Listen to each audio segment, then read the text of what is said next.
So let me explain this table. This table means, so let's say whole country's economy is 100, and the agriculture and fishery takes place about 95.2.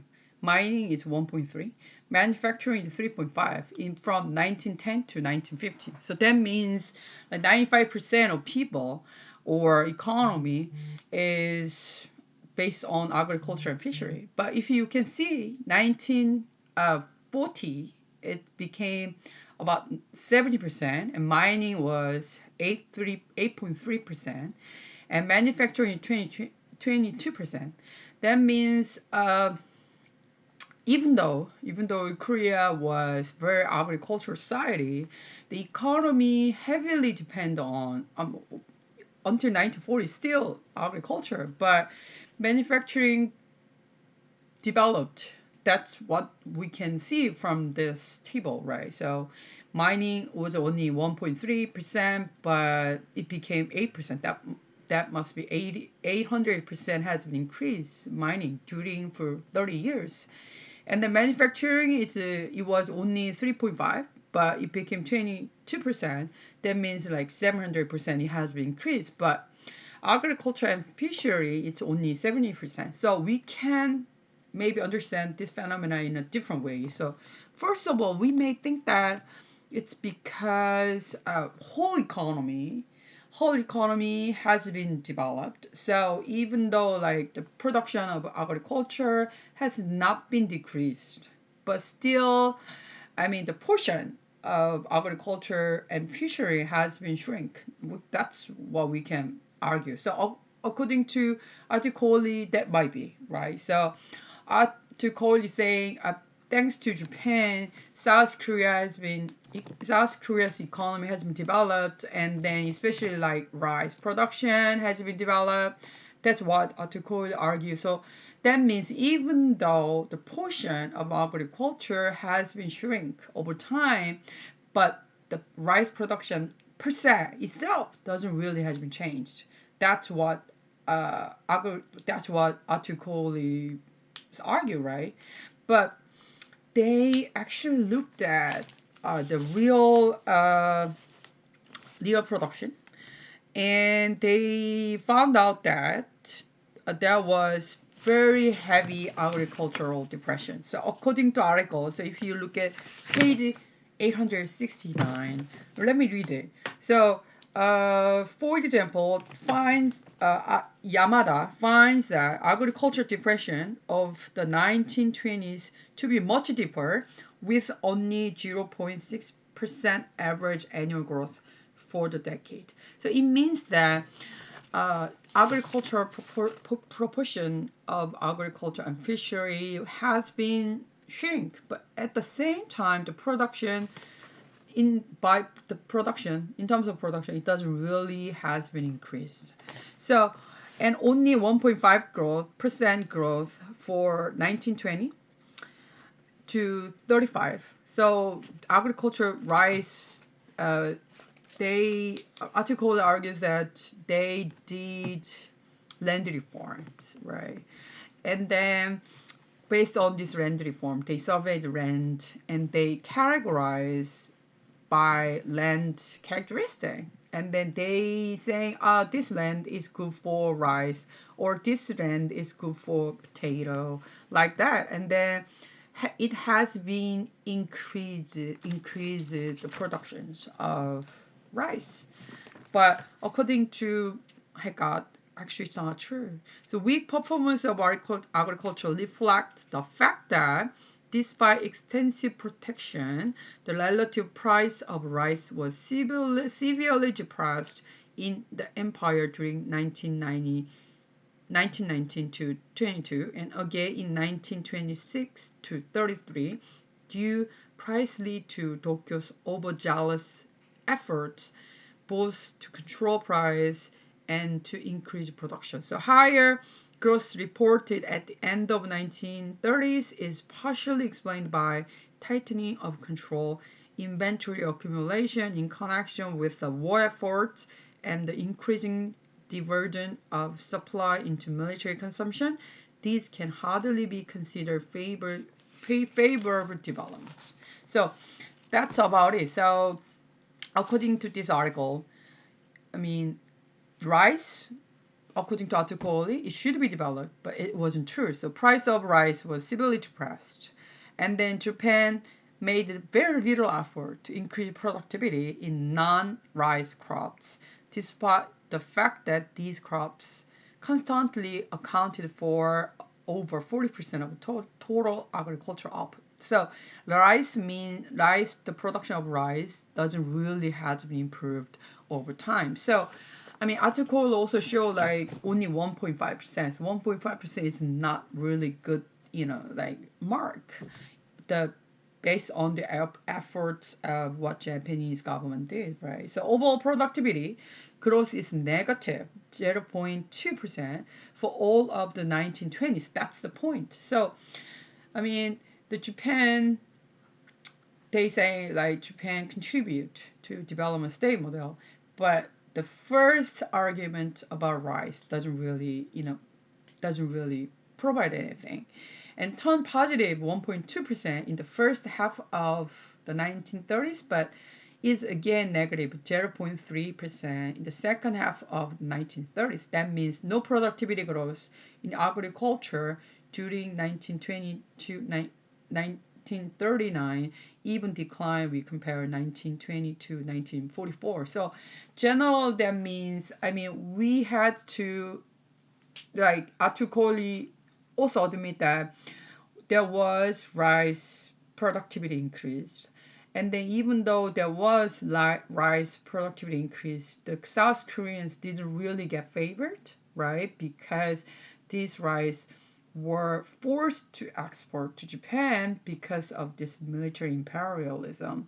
So that means during the Japanese colonializations, some people argue that it actually give a benefit to South Korea. It doesn't really give a benefit to anyone except for the Japanese, right? So South Koreans starve more than maybe the Yi dynasty. So that's the first argument. I really liked it. I really liked the what Hegad put in, right? So they didn't just mention it, but they actually shows real evidence and data, right? So Japanese emphasize on extracting on agricultural surplus and diverting it export, right? So as I said, it's because Japan really need a lot of rice consumption because of this military, attack to other country. So many South Koreans were actually rather starved. So real average farm income changed little during 1915 to 37. Real wages for agricultural labor declined, and consumption of major staple foods and caloric intake from them fell. So they say that like Yi dynasty was predatory, right? Because it exploits farmers, and but you have to know that at the time most of Koreans rely on agriculture and fishery. So only small number of people has been working in manufacturing industry or mining industry. So that means most of Koreans were the real wage or consumption of major staple food has been felt during the colonization period. In post-war patterns of agricultural development in Korea bear no resemblance to the colonial one. So that means after the war, Korea has been changed over time, but it doesn't really similar to the patterns during the colonial one. So for to Arthur Coley's argument right, it should be there must be same patterns that Japanese colonialism has been built and uh, after the war, the post-war period, it should be very similar, but it's not. So end to extractive, export-oriented colonial model of development. So that means after the war, after Japan is gone completely, we don't really have to export our rice production. So I mean, even now, we do not, South Koreans, we do not consume rice much compared to early 1920 or 1930s, 40s, because we have a lot of different options now. So we don't really have to import rice these days. And then we don't really have to export either. So we don't have to export. And agricultural performance in post-war period was distinctively superior to the pre-war period in every regard. So during 1953 to 1969, growth increased to 4.33% and almost 50% higher than colonial growth. So that's it's because of high tech in terms of agriculture industry. So South Korea's from 1960s, the Park Chung-hee's era, Park Chung-hee spent a lot of time and money for the development of agricultural industry because many supporters of Park Chung-hee was rural area. So Park Chung-hee wanted to satisfy this rural population. So that's why they tried to develop a lot of techniques related to rice or staple food kind of things. So that's why actually our real rice production has been increased from 1950 to 69, not before our pre-war period or colonialization period. So the pattern is not even a single thing is similar. That's what Haggard argued. And industrialization, so from 1914 to 80, industry grew really rapidly, and 1918 to 31, industry experienced a long period of slow growth. That's, I mean, it's really easy if you have nothing, if you're zero, but if you from zero to make 10, it's maybe easy, but it's really hard. I mean, it's harder to make a certain level to a higher level. So Korea has right now. Korea has experiences a long period of slow growth because we already hit a certain development level. It's really hard to overdeveloped after that. So that's very normal thing. So if you look at page 870.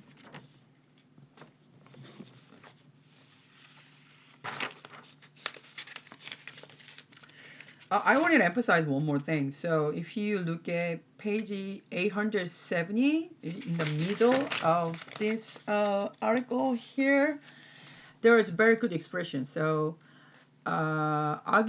Korean per capita consumption of rice and other grains declined in the colonial period due to Japanese emphasis on extracting an agricultural surplus and diverting to export, since they're export feminine. So some scholars actually put the name of this forced export, and then because of this forced export of rice, Koreans become starved, and then the expressions that to describe it calls expert feminine. That's a very good name, right? So that's why I mean I didn't want to talk about it now, but let's look at the consumption of manufacturing output. So Korea before the Japanese colonization, we didn't pay much attention. Textile, metals, machinery, ceramic, chemicals, rubber, wood, printing, food, and others. I mean, so E dynasty in terms of like science, it doesn't that E dynasty didn't really developed, but because of the Japanese colonization period, it has been developed. So it actually shows how it developed. So textile, it was 11.6 point, and metals 14.9, and that's actually the percentage. So if you percentage shares, that means let's look at like all these together, 100, and textile take charge 11.6%, and the metals 14.9, machinery 2.4, 4.0, ceramics 3.7, and chemicals 9.1, raw wood 1.1, printing 2.8, food 43.2, and others 11.6. So if you have to look, if you look at the increased number, textile became in 1940 18.6%. So it definitely I mean, let me finish it. Metals 8.0, and machinery 4.0. Ceramics 3.7, it doesn't really change much. Chemicals 33.7, that's a lot of growth. So that's more than about 4 times, right? More than 3 times. And then lumber 1.9, printing 1.9, food 25%, so that has been decreased over time, and others like 5%. So that means you can see like chemicals has been increased over time, right? Um, and then food industry has been the composition of manufacturing output. So food has been decreased over time.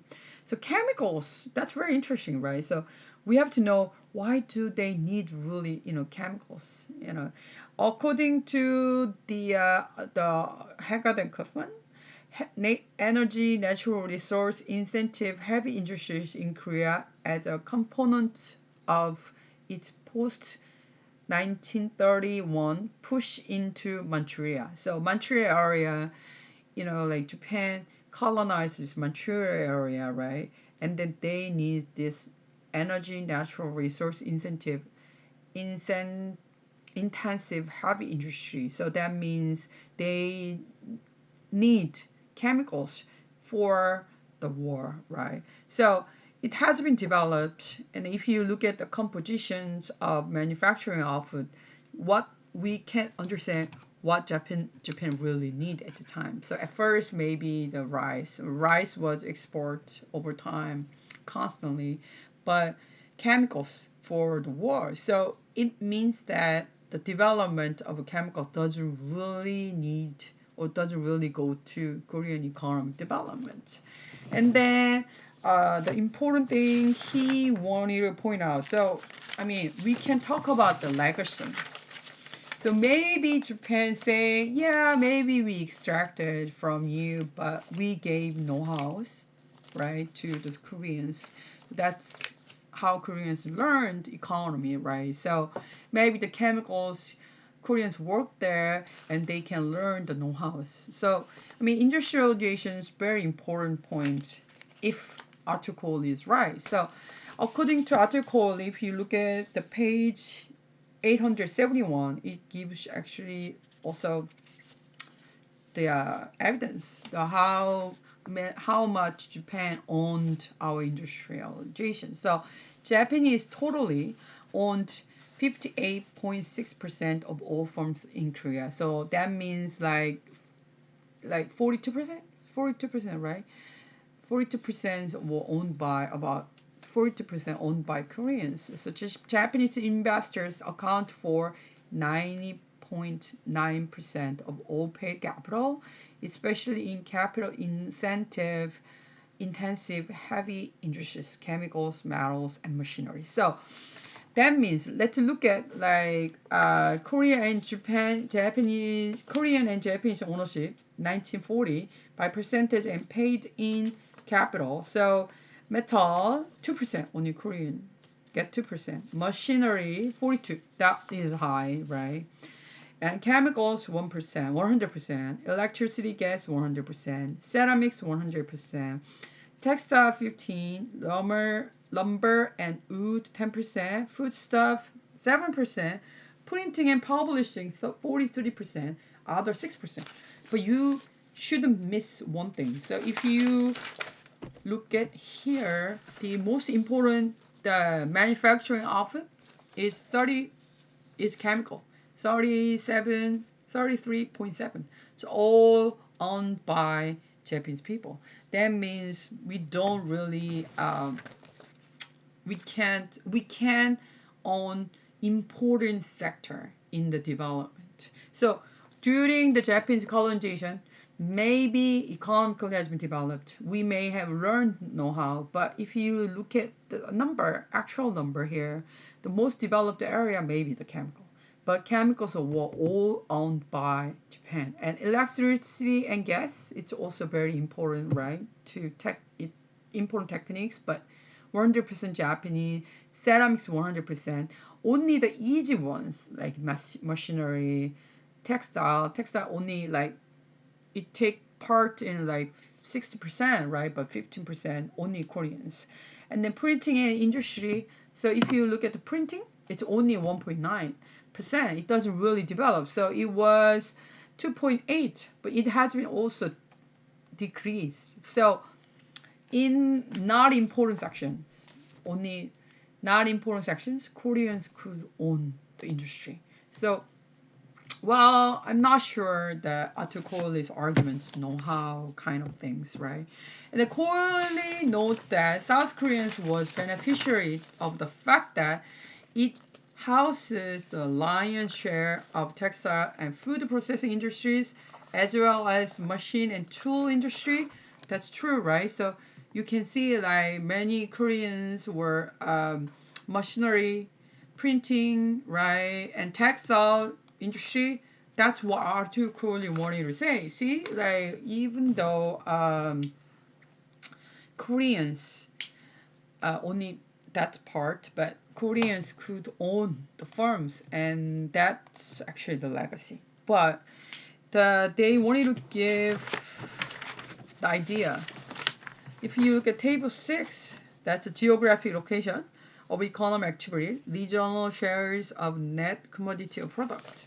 So if you look at where then these share located, the south only, if you compare, so by industry, fishery, south, it's much more. It's because in South Korea, if you look at north and south, north doesn't really much of sea, right? I mean, they have sea, but compared to South one, it's small. So the portion should be higher in South, right? And agriculture, yeah, I mean, if you North land is not like arable land. So in North Korea, the land is not good for the farming. So that's why South has more. And forestry, it's very similar to each other. Manufacturing, North has more. Mining, the natural resources, the South, North has more. And the total, if you look at total by industry, it looks like South Korea has much more. But if you look at like manufacturing industry, so manufacturing industry is important for industrialization of South Korea. But if you look at that, it's total different story. So chemical 83% North Korea, metals 89% North Korea, ceramics 73%, only wood products. Only wood products it's 56%. So compared to chemical, ceramics, metals, wood product doesn't really need high tax. So South Korea we has more maybe farm or industry in terms of wood products, but wood product doesn't require very high techniques. And food stuff same. It doesn't really need much high technique. And maybe it helps machines and tools. South Korea has more. Textile doesn't really need high technique. So if you compare that, then the most important high tech industry located in North Korea, then what does this suggest? That means North Korea should develop more than South Korea after post-war. Well, at first North Korea did, but North Korea didn't really adopt development state model. So the legacy may be left in North, but not South. But who developed more? South. How Japan can explain this phenomenon, right? That's what Hegarty wanted to ask to Attukoili.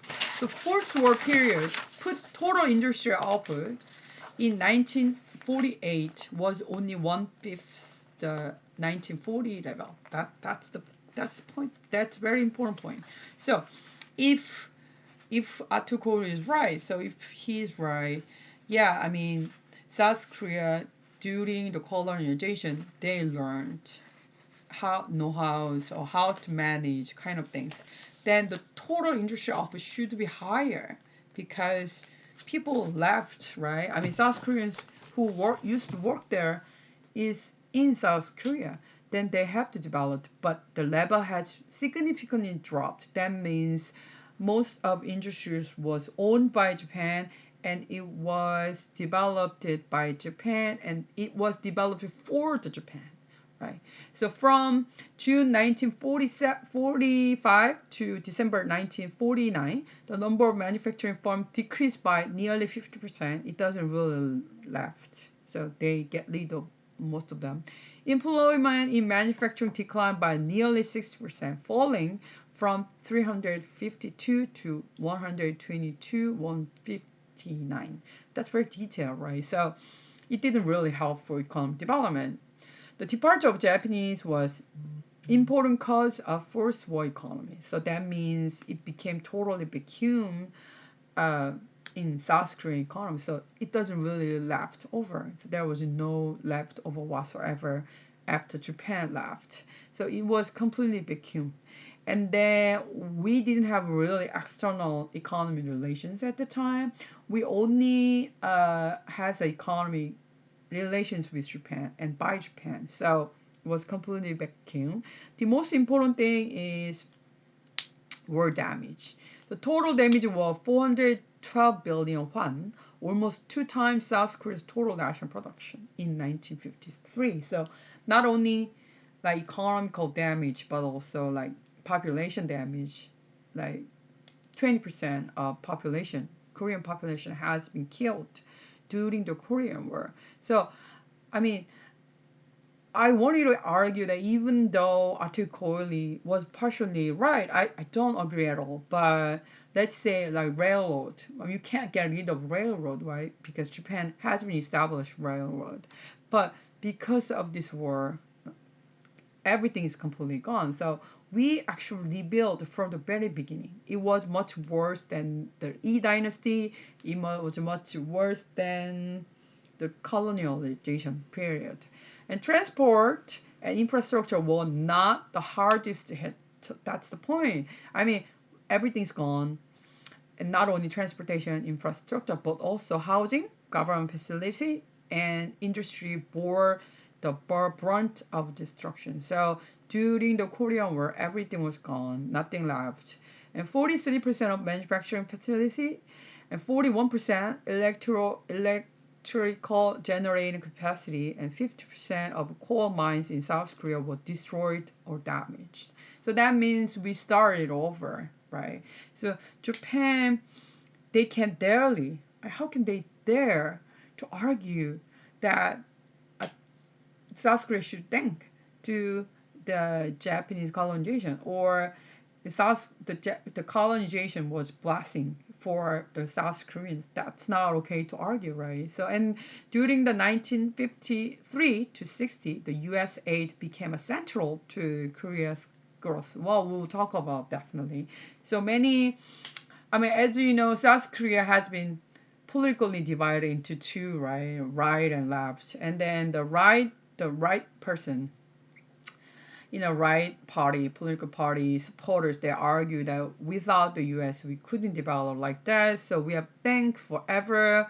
I mean, it makes sense. It's because during 1953 to 60, U.S. without the U.S. aid, we couldn't do anything. I mean, that's partially true.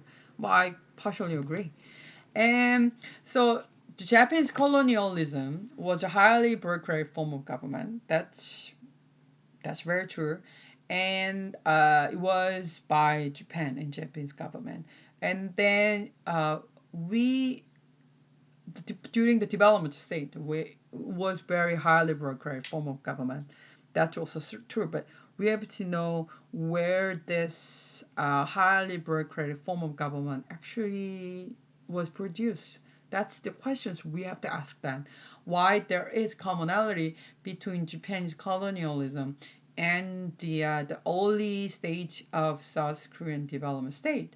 A sizable cadre of Japanese trained bureaucrats virtually took over the day-to-day running of truncated of South Korea. Under the colonial governor general, the highest bureaucrat rank was Shinrin, no Korean. So the article is saying what we actually trained, right? We trained South Korean for highly bureaucratic form of government.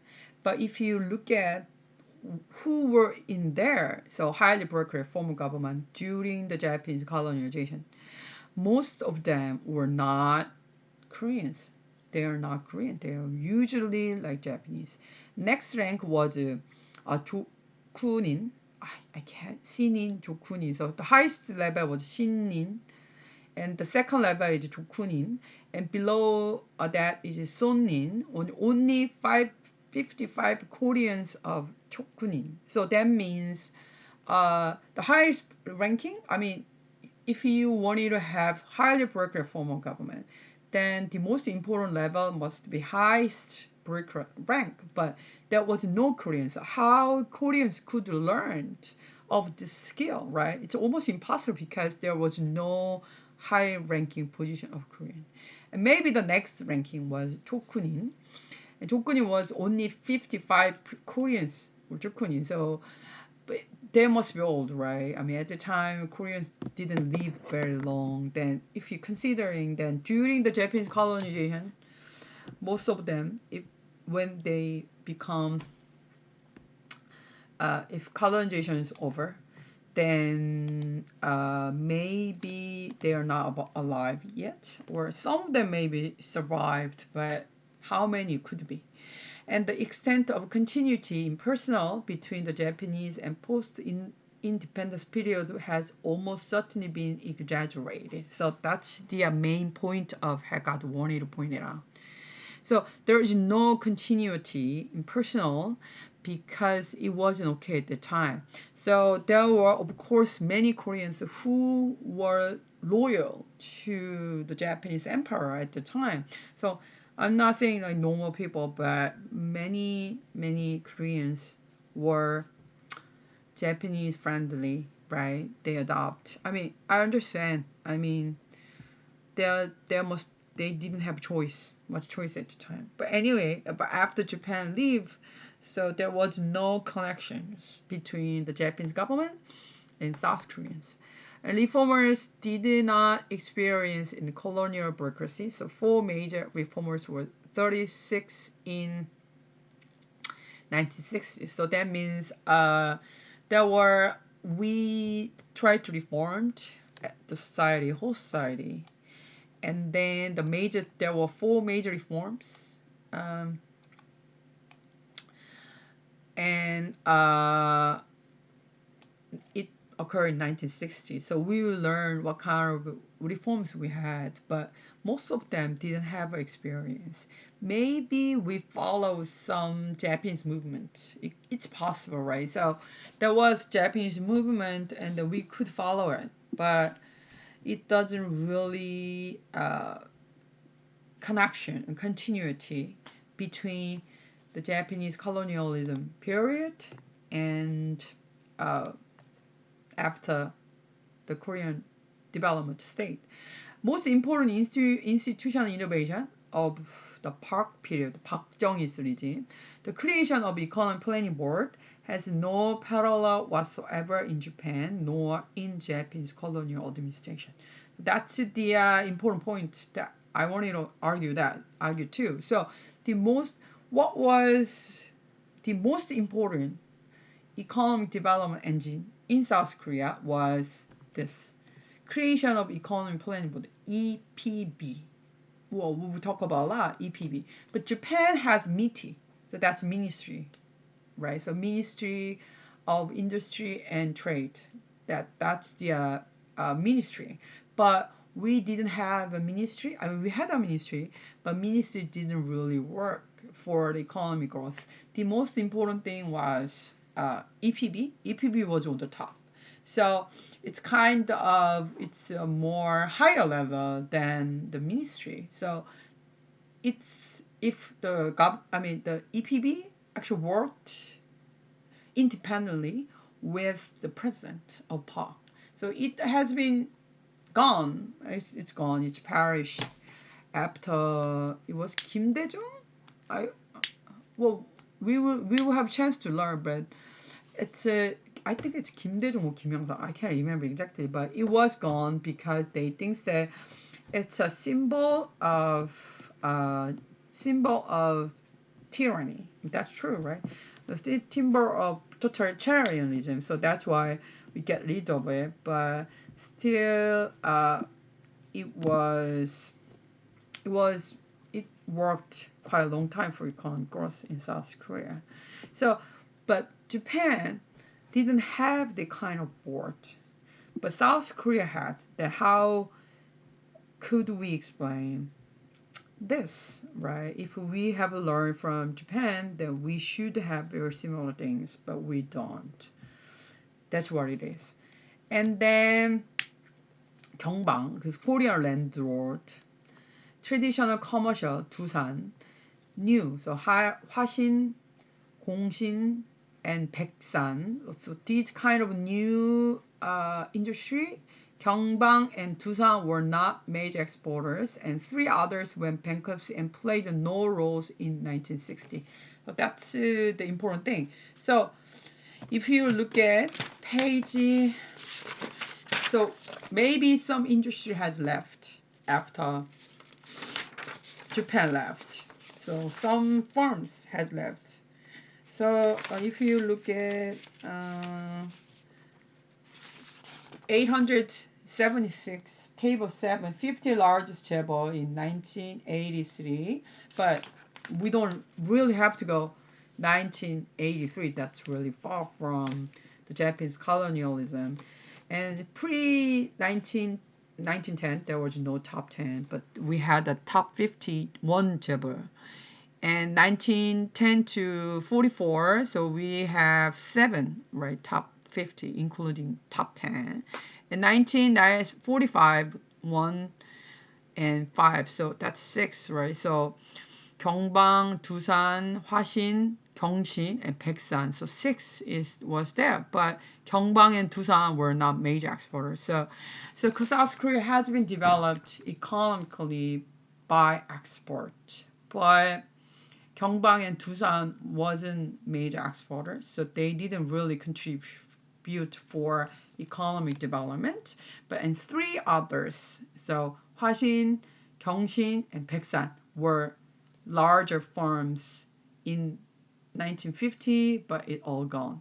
There was no roles in 1960s. So it's impossible to say that during the Japanese colonization, Japan contribute to establishment of these large firms, and because Korea has been developed based on the large firms. So you know a lot of large firms in Korea like Samsung, LG, Hyundai. So we has been developed because of these firms. Many people may understand like that way. And then where these large firms came from, it's not from the Japanese colonizations. It's kind of new firms based on what South Korean government actually have support over time. And social and subordinate classes in Korea model. So state land road alliance for production transformed. So let me read first and I'll explain. State Landlord Alliance for Productions, it transformed Korean agriculture. Labor repressive, export-oriented later development. Reporting system who did not report or assert their ownership, deprived them of their land. Japanese primary education, restrict Korean language use and dismantled the indigenous Korean education system, and primary enrollment rate for boys did jump 20% in 1912 to 6% in 1940s, and 14 of Koreans have received any schooling. Only 2% of Koreans have advanced beyond primary level. So it actually shows that not only industry and development, but also they saying South Korea has got education. And then we have a reporting system. So everyone Korean has we have social security number. And then if you look at social security number, it's different from the U.S. So if you I had a social security number when I was in the States. So if you want to pay taxes, then you have a social security number. But if you don't pay taxes, but you can't have social security number, but you have a green card if you are citizens of America. It's kind of reporting. It's a little bit different from the U.S. because the U.S. only gives a number to you, but in South Korea we have to uh, provide our address and where you live and picture and everything. It's kind of a reporting system. It started in Japan, its colonization, but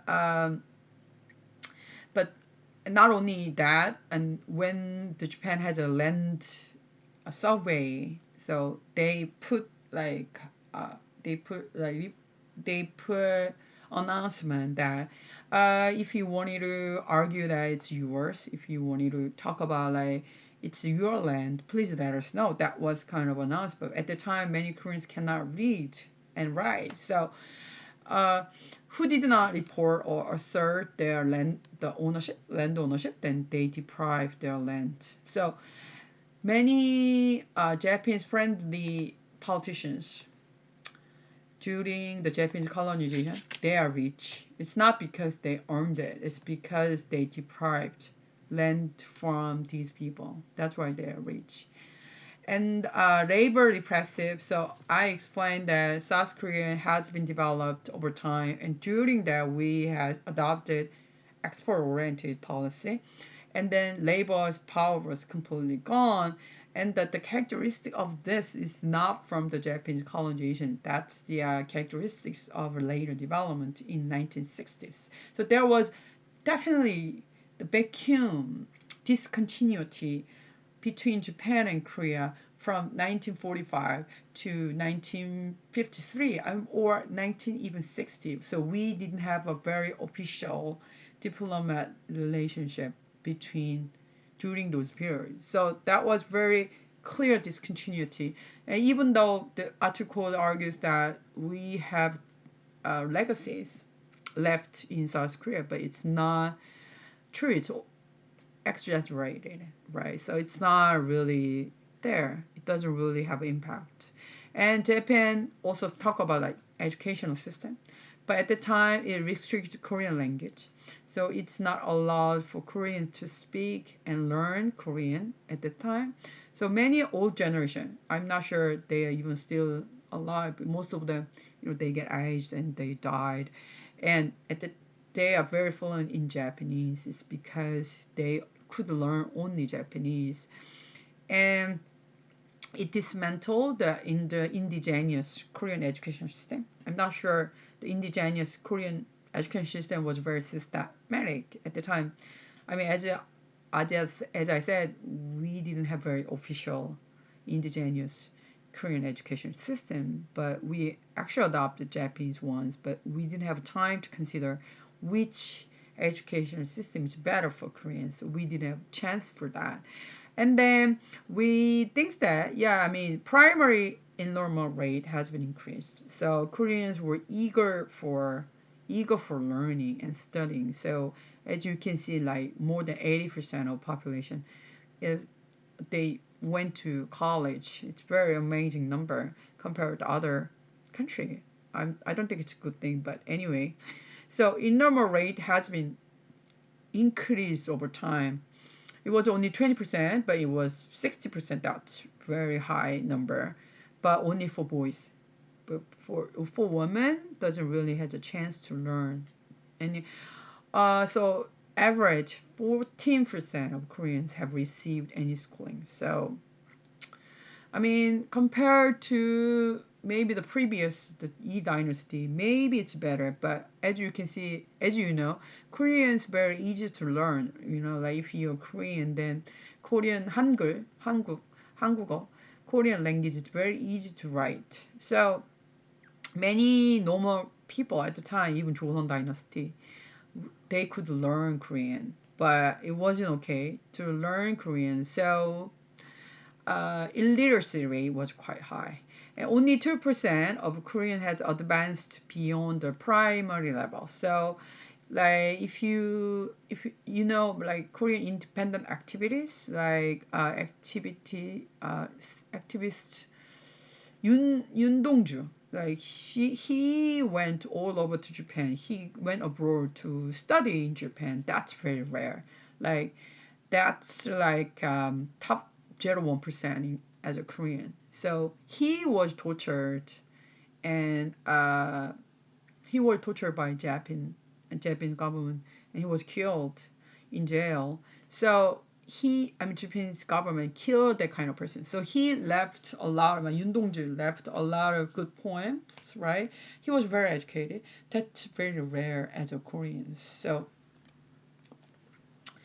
and the state during the Japanese colonization, it increased inequality. So but thanks to war, I'm not sure why I should say thanks, but because of Korea War, every we were very equal. We became very equal. But during the Japanese colonization, if you are Japanese government supporters or if you are Japanese government friendly kind of person, then you can have a lot of money and wealth.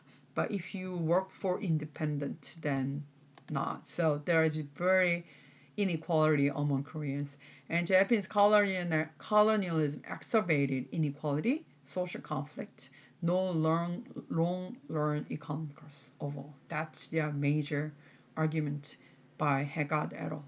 So I'm not sure what you think, but I'm pretty sure this article give details how and why Arthur Coyle was completely wrong, right? So it Arthur Coyle argues like they provide. Arthur Coyle also provides some data, but the data actually what Arthur Coyle is showing like average, right? Like that it was the rice production average with 1.5% increase kind of things. But if you look at the details, it doesn't really led to economic growth in South Korea. But anyway, so I wanted to wrap it up. So I wanted to argue that, of course, like we can't get rid of our history. We can't erase that. During we the 35 years, Japan has been colonized South Korea, and then they must give some impact in South Korean society. But I'm not sure economic growth, in terms of economic growth, Japan did something. We did something, but not Japanese colonization legacy. It's a total different thing.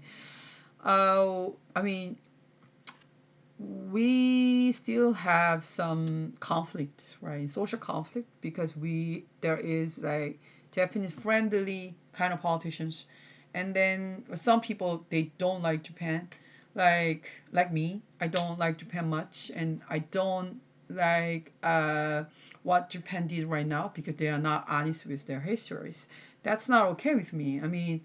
There are some social like division in terms of like how we should look at Japan and Japanese relations, and still we heavily rely on Japan in some perspective, and we will have a chance to learn. But I can say definitely Japan didn't really do anything for our economic development.